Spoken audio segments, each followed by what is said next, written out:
the Dr. Ruyuan Liu for a leave presentation. She will speak on identifying the climate politicization of EIB using natural language processing. So my research is about identifying the climate politicization of the EIB using natural language processing. This research aim is based on the current trend of politicization via MDBs, multilateral development banks, and this is happening across various multilateral development banks around the world. And this is causing attention to realizing that how banks, which can be like a policy neutral entity, can carry out political aims. So the research question is about whether the EIB's financial activities actually carry out EIB's the EU's climate political aims. The research aim is to assess the degree and the sector of EIB's alignment with the EU Green Deal. So the entire theoretical framework is based on first politicization, and then it's bridging policy convergence and Europeanization.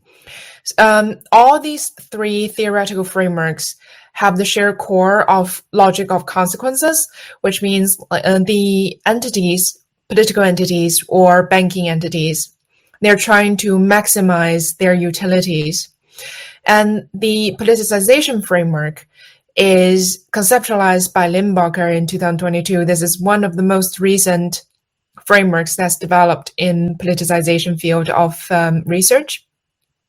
So a bit of adjustment to the original framework. This research identifies four causal mechanisms. The first one is the appointment politicization. This is talking about the high degree of politicization in the bureaucrats in the EIB. And the structural politicization is talking about the foundation, the legal foundation, legislation of the EIB in accordance to the EU treaty. And the policy politicization, this is a space, as well as behavioral politicization. This is a space of the agents, which here is the EIB has a degree of freedom to maybe create their own policies or choose to align with the grand strategy of the EU Green Deal. So it is a mixed methods approach. So first of all, there is a qualitative examination of the legal foundation of the EIB, starting from the EIB's statute and from the Treaty on Functioning of the European Union, because the TFEU actually defines the function and defines the motive of creation of the EIB. And from the EIB statute, we have observed the actual very stringent politicization of the appointment of banking staff, as well as the management committee, as well as other governing bodies of the EIB. And while there is certification of the politicization of appointments, as well as structure, we're going to use a natural language processing technique to check whether the policies carried out by the EIB actually is aligning with the grand strategy of the EU Green Deal. So the method using here, the technique used here is Roberta, because a dynamic masking, instead of we're just talking about other NLTK or spacey, it creates a dynamic captures the dynamics of the sentences and sentiments. So in general, we're not just interested in a single token meaning or a similarity between single tokens, but we're actually thinking about embedding of the meanings of the sentences of each token. So after the examination after Roberta, it is viewed that there is a general alignment of the policies, which means the similarity scores are generally high. And also behavioral politicization will be examined by each sector. The result we're seeing is that as we were discussing, the very high level of appointment politicization that we have seen, like at the very high hierarchy of the management, the governance of the EIB, which is called the Board of Governors, is the same composition as the ECOFIN, which is a group of ministers from the EU member states, which means they could discuss the same policies and same aims for the EIB in different venues at different time. This means it's like when we're seeing that in many different other MDB settings, there would be a different body of governance appointed for the strategic management of the MDB from shareholder countries. In the EIB situation, is the shareholder countries' financial ministers is the same composition as the Board of Governors of the EIB, which means there is zero transaction time, zero transaction cost for the policies strategically implemented in the EIB. And there is also viewed that there is a technocratic nature of staff appointments, which means the management committees, as well as the board of directors of the EIB, these are just underneath the hierarchy of the board of governors, are previous financial ministers or people who have served in the Ministry of Finance in their home country, in the member states of the EU, and then being appointed as the management committee of the EIB. So which means the entire structure of the governance body of the EIB is very closely connected to the shareholders, which are the members of the EU. The statute of the EIB is also part of the EU treaty, and this is observed that the EIB is actually defined in the statute of the being an EU institution as well as a multilateral development bank. So which means it is written by official formal legislation that the EIB has to comply to the EU's policy priorities. So this is a heat map of the general results of the similarity scores between the EU Green Deal documents as well as the EIB reports. And the second graph is a similarity score between the UNFCCC, which is the documents and agreements among multilateral development banks after the Paris Agreement. These agreements between the banks defines the principles and the building blocks of climate finances after a Paris Agreement, and see that how or define the actions and accounting rules for the Paris Agreement alignment. And we can see that there is a very high general tendency of policy alignment. However, we do not observe that the similarity scores increase with time, which means it does not develop, there is no tendency of the policies or the implementation of the EIB gradually growing to be more closely aligned with the EU Green Deal documents or with the UNFCCC documents. So after the first heat map result, I have created this temporal network graph. So at the core of the graph, you would see this purple dots. These purple dots represents the UNFCCC documents. And being at the central, which means it has a very high connectivity with other documents, and also it has a very high centrality in the network, which means both the EIB documents and the EU Green Deal documents are highly influenced by the UNFCCC documents. This is not only just because the development of the Paris Agreement, it comes first. Of course, Paris Agreement has a very high influence on the on the EU Green Deal strategy and also on the EIB's priorities. But because the MDB agreements developed according to the Paris Agreement, there is some share of keywords and some share of strategic priorities. However, it is still at the center, even after years of development, it is still at the center of the network, which means the general development of the EU Green Deal and the general development of the EIB is an extension of the UNFCCC documents. And we can see at the bottom of the graph, there is a temporal tendency that at each time that we will see there is, for each year, there is a shift of the central document. This means there is a space for the EIB have their own policy interpretation, but we can also see that how the UNFCCC documents are actually leading the centrality of those policy development. So this is a sectorial result. The distribution is the keyword similarities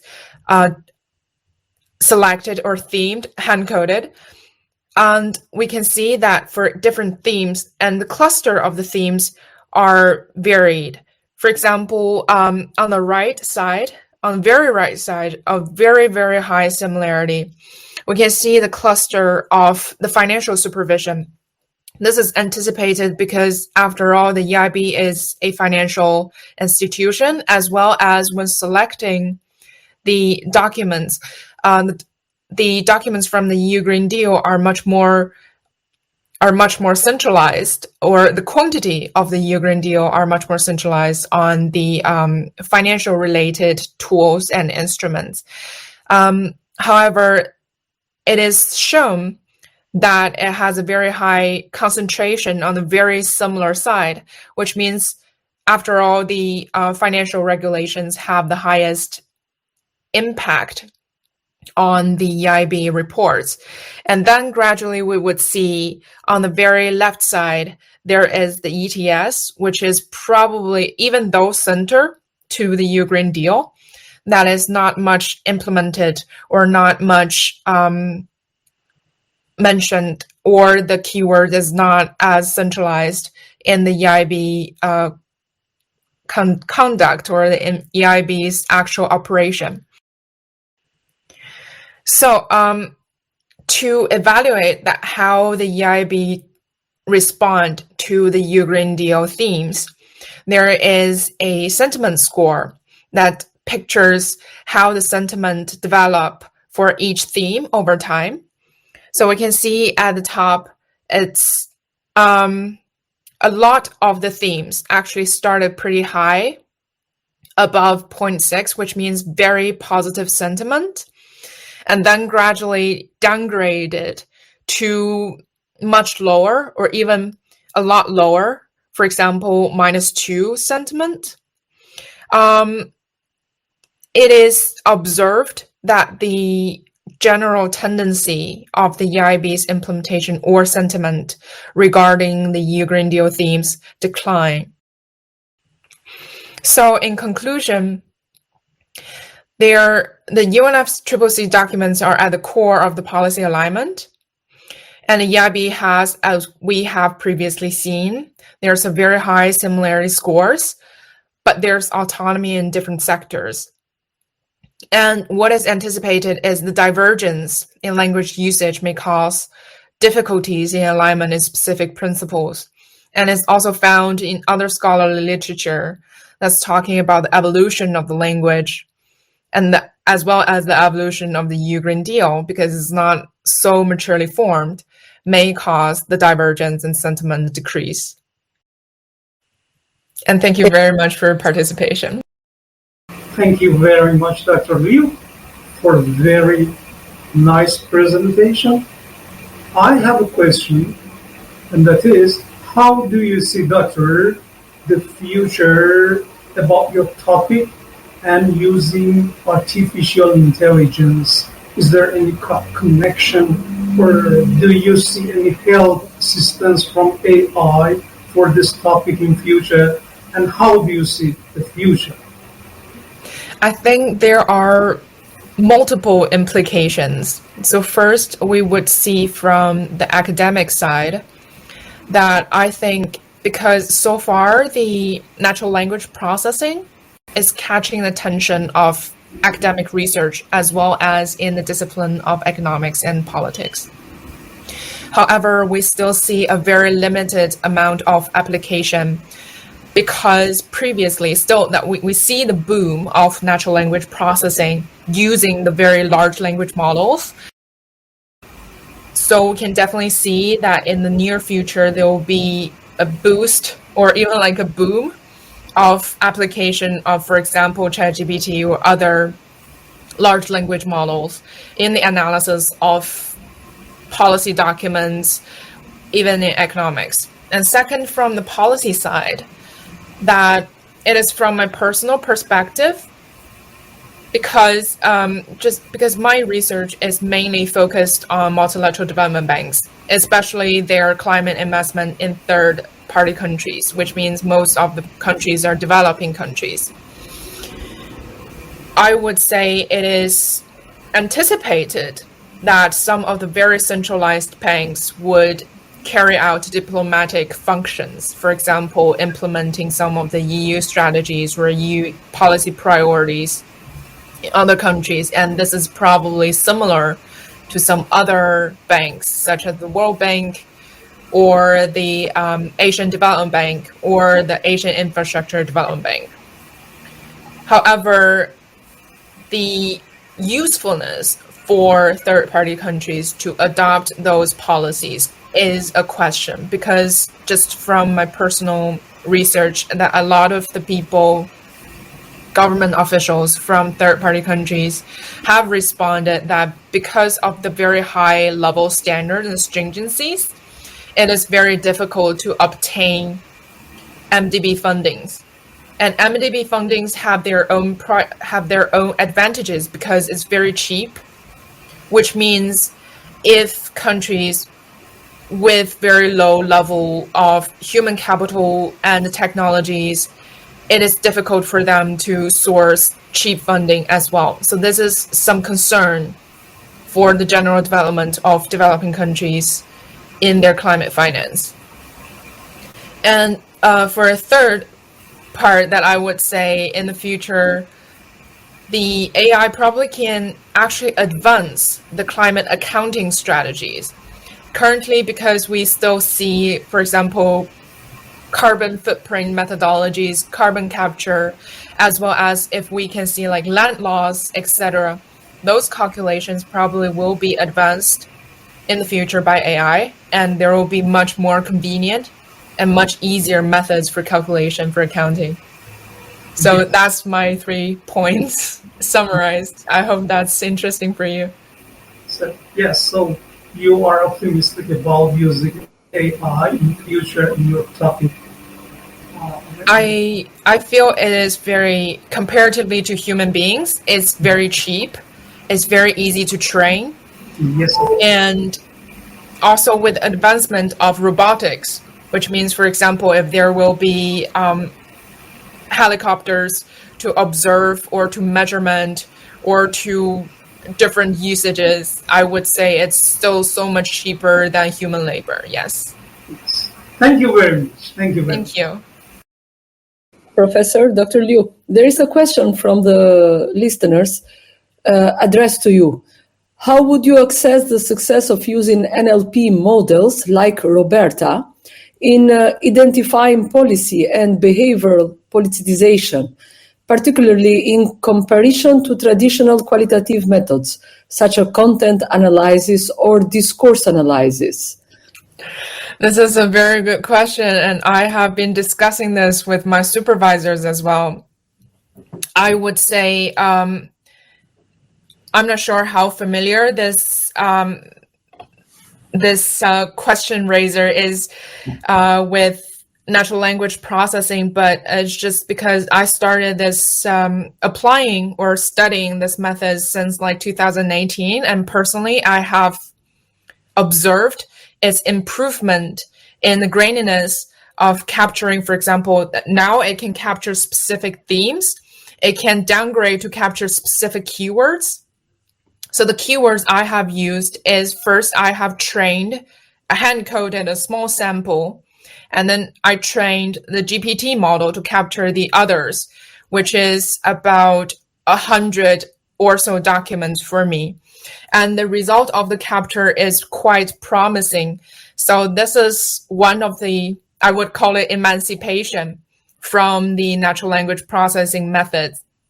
And then use Roberta dynamics is capturing or quantifying, because still the similarity scores does not have any meanings. The meanings are in the themed analysis and in specific keywords. So these are the meanings. And Roberta dynamics can capture, for example, the sentiment, can capture the trend, can convert some of the vectors into quantifiable, some of the words into quantifiable vectors. And the benchmark, I would say, is not like how to say that how successful Roberta is, but saying, for example, in 2018 or previously, most of the methods are still refrained to word frequency or fish bag of words in a document, or just comparing very crude similarity scores. And now we're seeing there is improvement in graininess. And it's still not comparable to context analysis or discourse analysis. I would say the graininess and specificity in trained academics in analyzing policy documents is still so much more advanced, so much more logical, and this is not something that would anticipate the language models today could do. But we can see that what it can do is, for example, analyze. So I just want to describe a little bit of my data structure. I think that would increase the understanding of how helpful this is. So, for example, the 47 document from the EU Green Deal is about 20 page on average. And the documents from the EIB reports is around about 220 pages on average. And the UNFCCC documents are about like 2 or 3 pages per document, which means this is a very large corpus. And we cannot imagine that how many research assistants we have to hire if we have to hand code or content analysis or discourse analysis those just by researchers. This is going to be extremely expensive and very time consuming. However, I could personally conduct this research by myself using some of the natural language models. And I think this is just one step of the advancement. And if it's just capturing, we can think about this in comparable to some of the regression analysis that we're comparing general tendencies and general or predictions or presumptions of some tendencies. I think this is the success of using this methods compared to academic scrutinization. Yes, thank you. And another question from the same Dr. Lampe from Netherlands. He's asking if there are limitations of using Roberta in the context you have said. There is limitation of using Roberta. I would say Roberta, even if it's like a dynamic masking, the training sample of Roberta is not advanced enough. For example, if you're seeking to apply this to some very advanced technologies related policy, for example, cybersecurity, AI, data protections, etc., this is not the model that you want to use. Or because I have tried to compare the Roberta dynamics masking with the ChatGPT model. The point I use the Roberta dynamics is because GPT models currently are very, very, very expensive. So processing this amount of documents probably could just like cost, I would say, a couple $100. And this is just the advantages of using Roberta instead of using GPT models. But if you could, or if you can afford to use GPT models for a higher quantity of data, then I would say just like switch to that. Thank you. Okay, Dr. Lampe said that I'm only familiar with beginning spaces CI. Oh, Spacey, yeah. Yes, and GPT models. So it's very interesting to hear about more advanced models. Thank you for your insights. Yeah, So if you have more questions, yes. please just write me an email. I think everything is on the program. Thank you very much. Thank you very much for your presentation.